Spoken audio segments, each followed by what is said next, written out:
Bismillahirrahmanirrahim. Assalamualaikum warahmatullahi wabarakatuh. Perkenalkan, nama saya Sri Rahmi dari jurusan Akuntansi Fakultas Ekonomi dan Bisnis Islam, UIN Alauddin Makassar, angkatan 2020. Baik, pada kesempatan kali ini saya akan menjelaskan materi etika profesi dan bisnis pada pertemuan 2 sampai ke 7, yang dimana untuk memenuhi tugas tengah semester atau MITES dengan mata kuliah etika profesi dan bisnis. Langsung saja kita masuk ke materi yang pertama. Baik, saya akan menjelaskan materi yang pertama, yaitu manusia dan alam semesta. Hakikat keberadaan alam semesta. Hakikat keberadaan alam semesta beserta segala isinya, termasuk manusia, merupakan keberadaan dari Allah Subhanahu wa Ta'ala. Sebelum alam semesta ini tercipta, yang ada hanya satu zat yang Maha Sadar, yang memenuhi seluruh ruang yang tak terukur luasnya dan memenuhi seluruh waktu yang tak terhitung lamanya. Allah yang Maha Sadar dengan kesadarannya menciptakan alam semesta dengan segala isinya, termasuk manusia, dari dirinya sendiri. Dalam satu sisi sebagai purusa dan peredaran, pada sisi yang lain, purusa adalah zat kerohanian, yaitu Allah itu sendiri, yang penuh kesadaran dengan sifat-sifatnya, antara lain kekal, terang, suci, dan merupakan kebenaran yang sejati. Sedangkan perdana, yang juga dapat disebut prakerti, adalah zat kebendaan atau materi tanpa kesadaran dengan sifat-sifat antara lain tidak kekal, tidak suci, tidak benar, atau maya. Dari pertemuan zat yang dualisme itu tersebut tercipta alam semesta dengan segala keanekaragamannya. Allah berfirman dalam Quran Surah Yunus ayat 10, yang artinya, dialah yang menjadikan matahari bersinar dan bulan bercahaya, dan dialah yang menempatkan tempat-tempat orbitnya, agar kamu mengetahui bilangan tahun dan perhitungan waktu. Allah tidak menciptakan. Hakikat manusia dan tujuan umat manusia hidup di dunia. Manusia adalah makhluk ciptaan Tuhan. Hakikat wujudnya bahwa manusia adalah makhluk yang perkembangannya dipengaruhi oleh pembawaan dan lingkungan. Manusia adalah makhluk utuh yang terdiri atas jasmani, akal, dan rohani sebagai potensi pokok yang mempunyai aspek jasmani disebutkan dalam surah Al-Qasas ayat 28 yang artinya, dan carilah pada apa yang telah dianugerahkan oleh Allah kepadamu kebahagiaan negeri akhirat, dan janganlah kamu melupakan bahagiaanmu dari kenikmatan duniawi, dan berbuat baiklah kepada orang lain sebagaimana Allah telah berbuat baik kepadamu, dan janganlah kamu berbuat kerusakan di muka bumi. Sesungguhnya Allah tidak menyukai orang-orang yang berbuat kerusakan. Sedangkan tujuan hidup manusia dalam pendidikan Islam ialah terwujudnya manusia sebagai hamba Allah. Jadi menurut Islam, pendidikan haruslah menjadikan seluruh manusia yang menggambarkan kepada Allah. Yang dimaksud menghambakan diri ialah beribadah kepada Allah. Islam menghendaki agar manusia dididik supaya ia mampu merealisasikan tujuan hidupnya sebagaimana yang telah digariskan oleh Allah. Tujuan hidup manusia itu menurut Allah ialah beribadah kepada Allah, seperti dalam surah Al-Zariyat ayat 51, yang artinya, dan aku menciptakan jin dan manusia kecuali supaya mereka beribadah kepadaku. Hakikat kecerdasan dan kesadaran diri yang dimiliki oleh manusia. Hakikat kecerdasan diri manusia, Humphrey membedakan kerja otak berdasarkan gelombang elektron, yaitu gelombang alfa, beta, delta, dan theta. Getaran atau gelombang otak dapat diukur dengan mesin EGG. Gelombang delta mempunyai daerah frekuensi yang paling rendah sekitar 0 sampai 5 sampai 4 Hz, putaran per detik. Bila dikaitkan dengan kecerdasan, otak manusia mempunyai banyak kecerdasan, sedangkan hakikat kesadaran diri manusia mempunyai satu titik sumber energi yang mendorong atau menstimulasi seluruh aktivitas tubuh untuk berinteraksi dengan dunia lapisan sadar, berhubungan dengan dunia luar dalam wujud sensai dalam berbagai pengalaman yang disadari setiap saat. Lapisan prasadar atau sering disebut memori ingatan yang tersedia menyangkut pengalaman-pengalaman yang tidak disadari pada saat pengalaman tersebut terjadi, namun dengan mudah dapat muncul kembali menjadi kesadaran secara spontan atau dengan sedikit usaha. Saling ketergantungan interdependensi umat manusia dengan alam semesta, termasuk dengan seluruh isinya, dengan satu kesatuan sistem. Alam semesta beserta seluruh isinya sebenarnya merupakan satu kesatuan sistem, antara lain a. sekelompok bagian, alat, dan sebagainya yang bekerja sama untuk melakukan suatu maksud, misalnya urat saraf dalam tubuh. B. sekelompok pendapat, peristiwa, kepercayaan, dan sebagainya yang disusun dan diatur baik-baik, misalnya filsafat. C. cara metode yang teratur untuk melakukan sesuatu, misalnya pengajaran bahasa. Inti dari satu kesatuan sistem adalah setiap elemen, bagian, unsur, subsistem saling bekerja sama, saling mendukung, saling memerlukan, saling mempengaruhi satu dengan lainnya dalam kerangka mencapai tujuan sistem secara keseluruhan. Oleh karena itu, adanya gangguan pada satu elemen-elemen lainnya Keterkaitan antara perilaku etis tingkat kesadaran spiritual. Sebenarnya kajian etika erat kaitannya dengan pengembangan karakter, namun pengembangan karakter harus dilakukan melalui pengembangan kecerdasan manusia secara seimbang dan utuh. Sejatinya manusia harus menyadari bahwa kesempatan hidup ini hendaknya dimanfaatkan sebaik-baiknya untuk mencapai tingkat kesadaran Tuhan. Bila kesadaran spiritual tercapai, maka kesadaran etis dengan sendirinya tercapai, namun harus diingat bahwa dalam perjalanan mendaki puncak kesadaran spiritual ini syarat mutlak yang harus dipenuhi oleh orang yang bersangkutan harus menjalani perilaku hidup yang etis dan hidup sesuai dengan norma-norma dengan moral-moral yang telah dianjurkan oleh setiap agama. Selanjutnya yaitu materi pertemuan ketiga yaitu filsafat agama, etika, dan hukum. Pengertian filsafat agama, etika, dan hukum yaitu filsafat sebagai kegiatan intelektual yang metodis, sistematis, dan secara reflektif menangkap bahwa makna hakiki keseluruhan yang ada. Itulah sebabnya filsafat dikatakan sebagai induk dan dari keseluruhan cabang ilmu pengetahuan dan seni. Sifatnya yang mendasar berarti bahwa filsafat tidak begitu saja dipercaya bahwa ilmu itu adalah benar. Sifatnya yang spekulatif, karena filsafat ingin selalu mencari jawaban bukan saja pada sesuatu yang sudah diketahui, tetapi juga segala sesuatu yang belum diketahui. Sedangkan agama adalah satu bentuk terhadap ketetapan-ketetapan ilahi yang mengarahkan mereka yang berakal dengan pilihan mereka sendiri terhadap ketetapan ilahi tersebut kepada kebaikan hidup di dunia dan kebaikan hidup di akhirat. Berbicara tentang agama pasti tidak lain ada kitab suci yang dituliskan oleh Nabi berdasarkan wahyu langsung dari Tuhan. Ada suatu lembaga yang membina, menuntun umat manusia, dan menafsirkan kitab suci bagi kepentingan umatnya. Setiap agama berisi ajaran dan pedoman tentang takwa, dogma, doktrin, atau filsafat tentang ketuhanan, susila, moral, atau etika dan tujuan agama.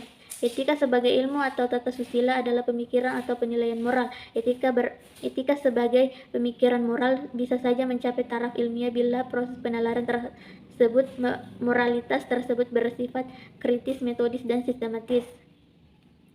Pengertian nilai.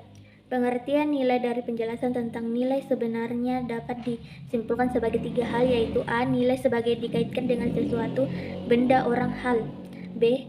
Ada macam-macam gugus nilai selain nilai uang ekonomis yang sudah cukup dikenal. C. Gugus-gugus nilai ini membentuk semacam hierarki dari yang terendah sampai dengan yang tertinggi.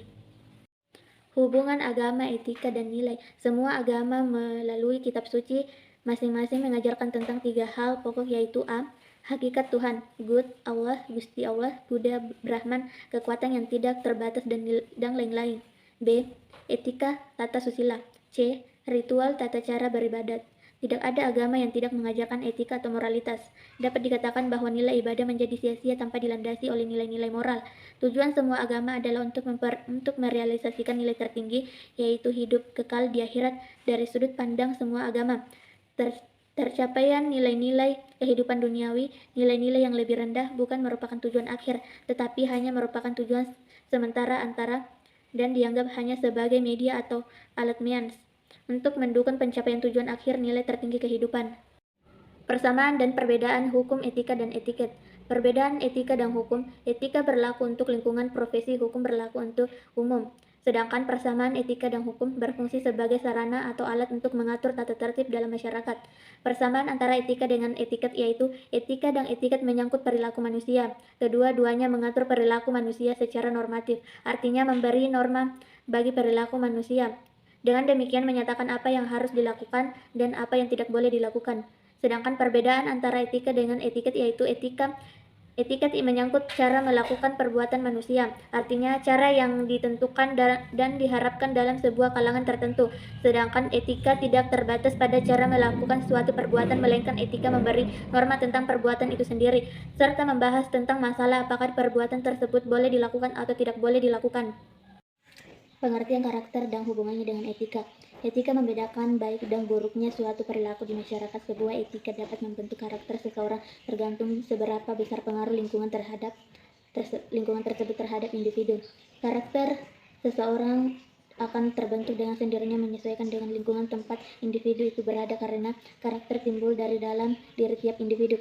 Etika masyarakat pun bergantung pada karakter orang-orang yang tinggal di suatu lingkungan, maka dari itu etika dan karakter sangat erat hubungannya.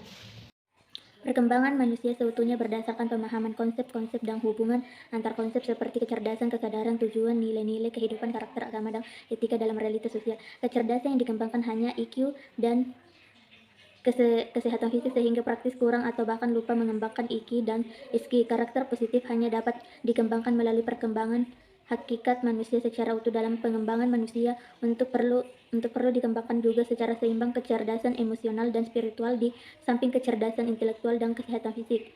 Untuk mengatasi hal ini perlu dikembangkan paradigma hakikat manusia seutuhnya dengan mengembangkan sikap dan perilaku hidup etis dalam arti luas, yaitu dengan memadukan dan mengembangkan kualitas kesehatan fisik, pengetahuan intelektual, kematangan emosional, dan kerukunan sosial. Baik, selanjutnya materi pertemuan keempat yaitu filsafat, agama, etika, dan hukum dalam realitas sosial. Pengertian filsafat, agama, dan etika dalam realitas sosial. Filsafat adalah sifat yang menyeluruh, sangat mendasar dan spekulatif. Sifatnya yang menyeluruh artinya mempertanyakan hakikat keberadaan dan kebenaran tentang keberadaan itu sendiri sebagai satu kesatuan secara keseluruhan, bukan dari perspektif bidang perbedaan atau potong-potongan. Sedangkan istilah agama berarti bersifat tidak pergi, lestari, sekali dan tidak berubah. Dengan demikian, agama adalah pegunungan atau kedalaman sebagai manusia untuk mencapai hidup kekal. Sedangkan etika sebagai ilmu atau tata susila adalah pemikiran atau penilaian moral. Etika sebagai pemikiran moral bisa saja mencapai taraf di dunia bila proses penilaian terhadap moralitas tersebut bersifat kritis, metodis, dan sistematis. Pengertian nilai dalam realitas sosial. Dari penjelasan tentang nilai sebenarnya dapat disimpulkan 3 hal, yaitu A. Nilai selalu dikaitkan dengan sesuatu, benda, orang, atau hal. B. Ada bermacam-macam gugus nilai selain nilai uang ekonomis yang sudah cukup dikenal. C. Gugus nilai ini membentuk semacam hierarki dari yang terendah sampai dengan yang tertinggi. Hubungan antara agama, etika, dan nilai dalam realitas sosial. Berbicara masalah etika dan agama tidak terlepas dari masalah kehidupan manusia itu sendiri. Dengan demikian, hubungan antara etika dengan agama sangat erat kaitannya, yakni adanya saling isi-mengisi dan tunjang-menunjang antara satu dengan yang lainnya.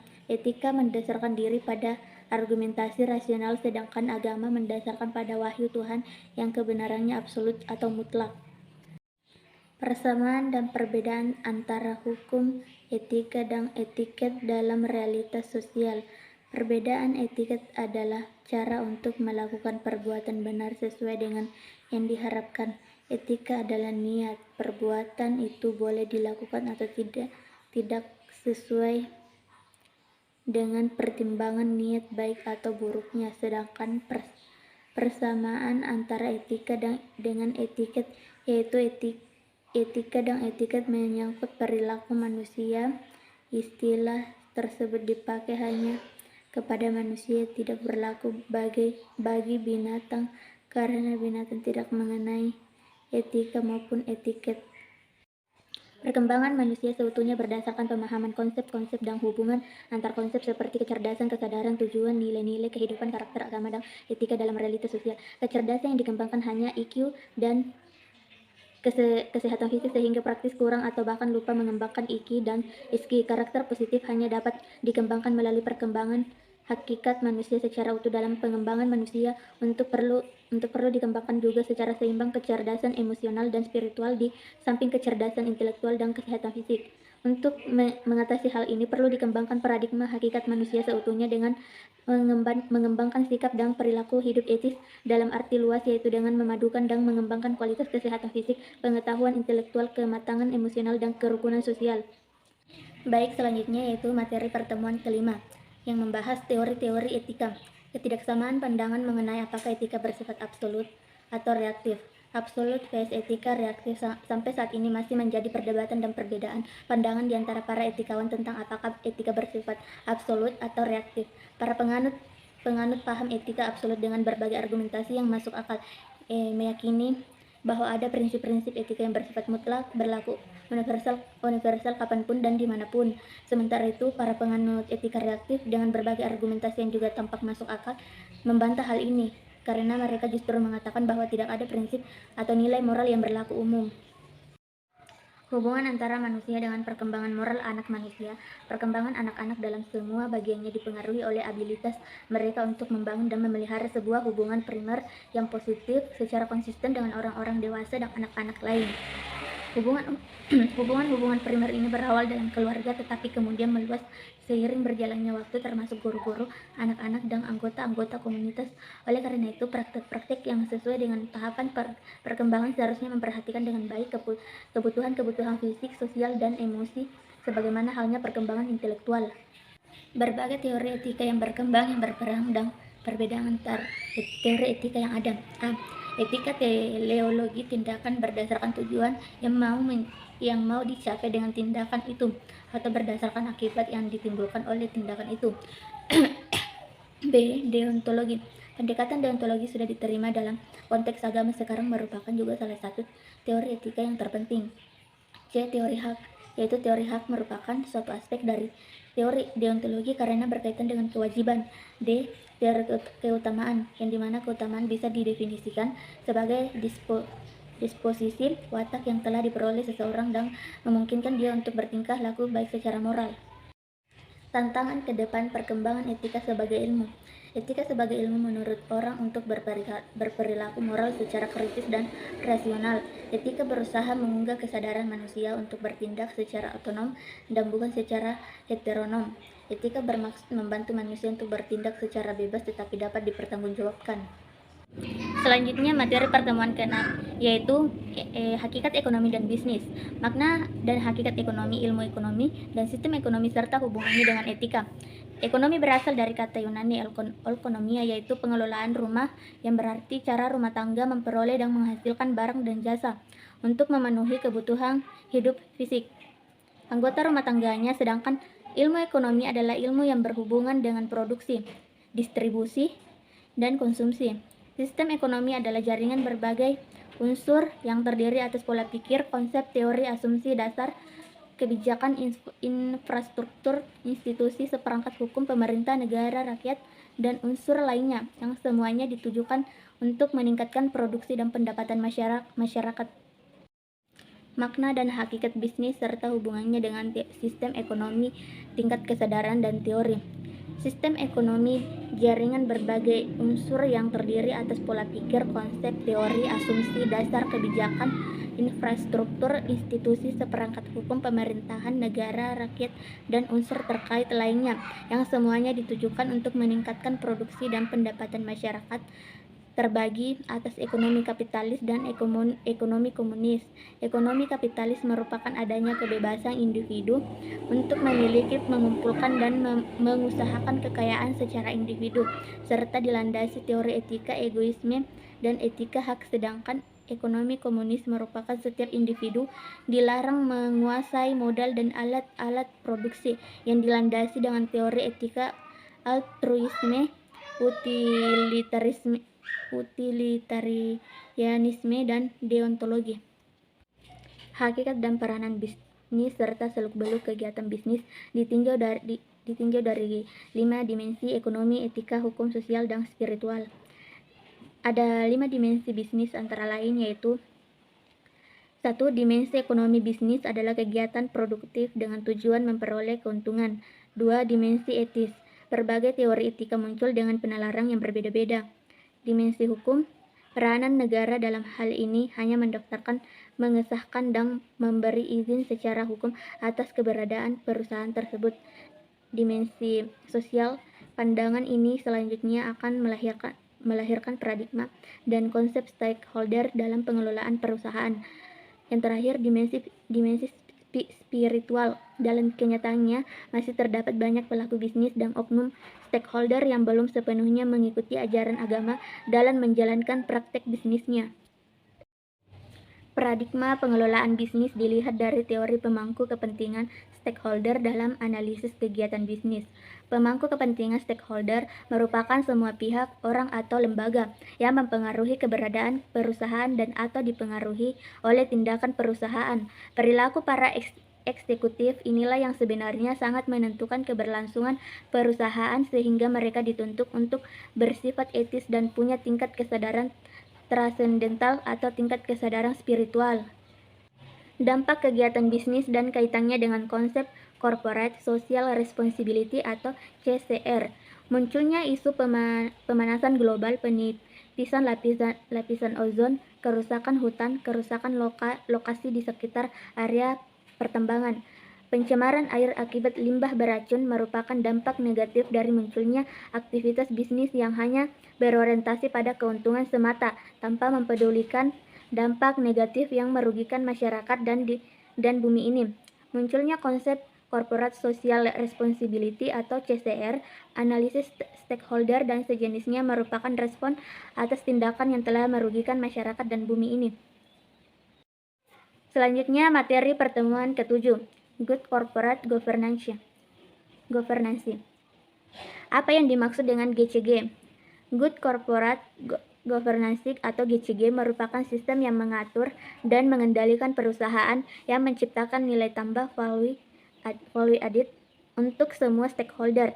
Tentu saja hal ini dimaksudkan pengaturan kewenangan direktur, manajer, pemegang saham, dan pihak lain yang berhubungan dengan perkembangan perusahaan di lingkungan tertentu. Mengapa konsep GCG belakangan ini makin mendapat perhatian masyarakat? Karena konsep tentang Good Corporate Governance secara universal sangat erat kaitannya dengan ajaran agama-agama yang ada. Prinsip Good Corporate Governance ternyata selaras dengan ajaran agama Islam. Meskipun Islam selalu memperkenalkan etika yang baik, moral yang kuat, integritas, serta kejujuran, tidaklah mudah untuk menggabungkan nilai-nilai etika seperti itu menjadi Good Corporate Governance yang Islami. Prinsip-prinsip dasar yang melandasi konsep GCG. Secara umum terdapat 5 prinsip dasar dari Good Corporate Governance atau GCG, yaitu 1. Transparansi, informasi keterbukaan, yaitu keterbukaan dalam melaksanakan proses pengambilan keputusan dan keterbukaan dalam mengemukakan informasi material dan relevan mengenai perusahaan. 2. Accountability atau akuntabilitas, yaitu penjelasan fungsi, struktur, sistem, dan pertanggungjawaban organ perusahaan sehingga pengelola perusahaan terlaksana secara efektif. 3. Pertanggungjawaban atau responsibility, yaitu kesesuaian atau kepatuhan. Di dalam pengelolaan perusahaan, terdapat prinsip kooperasi yang sehat serta peraturan perundangan yang berlaku. 4. Independensi atau kemandirian, yaitu suatu keadaan di mana perusahaan dikelola secara profesional tanpa benturan kepentingan dan pengaruh tekanan dari pihak manajemen yang tidak sesuai dengan peraturan dan perundang-undangan yang berlaku, dan prinsip-prinsip korporasi yang sehat. 5. Fairness atau kesetaraan dan kewajaran, yaitu perlakuan yang adil dan setara di dalam memenuhi hak-hak stakeholder yang timbul berdasarkan perjanjian serta peraturan perundangan yang berlaku. Sejauh mana undang-undang perseroan terbatas di Indonesia telah mengakomodasi prinsip GCG tersebut? Sebagai perusahaan besar, PT Pertamina atau Persero harus mampu menjadi perusahaan yang menjadi ikon Good Corporate Governance atau GCG dengan diterapkannya ciri-ciri atau tata kelola korporasi yang baik di Pertamina. Maka secara umum kondisi GCG di kalangan BUMN diharapkan akan terdorong baik sejauh ini untuk meningkatkan kompetensi dan profesionalisme auditor. Pertamina telah melakukan pelatihan seperti itu, audit, risk-based audit, dan sertifikasi internasional. Hubungan antara GCG dengan informasi BUMN di Indonesia. Implementasi GCG sangat diperlukan untuk menumbuhkan tata kelola BUMN yang baik, sehingga kinerja BUMN diharapkan bisa mencapai titik yang maksimal. Semakin baik implementasi GCG di sebuah perusahaan, maka akan semakin tertata pengelola koperasi, sehingga bisa mencapai target kinerja yang telah ditetapkan. Peran Bappepan dalam menegakkan prinsip GCG bagi semua lembaga-lembaga terkait dalam kegiatan pasar modal dalam rangka mewujudkan pasar modal yang adil, efektif, dan efisien. Bappepan dan LK terhadap kegiatan pasar modal dalam mewujudkan prinsip Good Corporate Governance atau GCG tidak terlepas dari apa yang telah diatur dan ditentukan dalam Undang-Undang Nomor 8 Tahun 1995 tentang Pasar Modal (UU PM). Pasal 3 dan Pasal 4 UU PM menjadi dasar kewenangan Bappepan dan LK dalam membangun pasar modal yang efektif dan efisien. Bapepam dan LK berdasarkan kewenangan telah melakukan upaya pembinaan terhadap perusahaan terbuka, membuat peraturan-peraturan terkait emiten dan perusahaan publik yang substansinya mengarah pada prinsip GCG, yang mana peraturan ini juga didasari pada ketentuan UU-PM, serta melakukan pengawasan dalam kegiatan pasar modal yang juga berpotensi melakukan tindakan pidana pelanggaran kejahatan. Pertumbuhan dan perkembangan pasar modal sangat dipengaruhi oleh sistem pengaturan dan pengendalian perusahaan yang dapat memberikan perlindungan kepada pemegang saham. Peran BI dalam menegakkan prinsip GCG bagi dunia perbankan Indonesia. Kewajiban untuk melaksanakan serta menyampaikan laporan GCG pada Bank Indonesia telah dilakukan Bank Muamalat secara berkesinambungan dengan pelaksanaan yang semakin baik.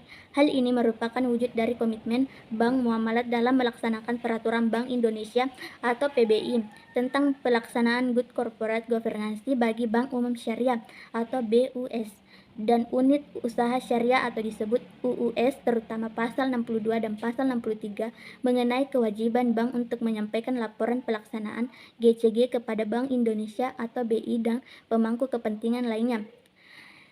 Baik, sekian dari penjelasan saya, lebih dan kurangnya mohon dimaafkan. Wabillahi taufik wal hidayah. Wassalamualaikum warahmatullahi wabarakatuh.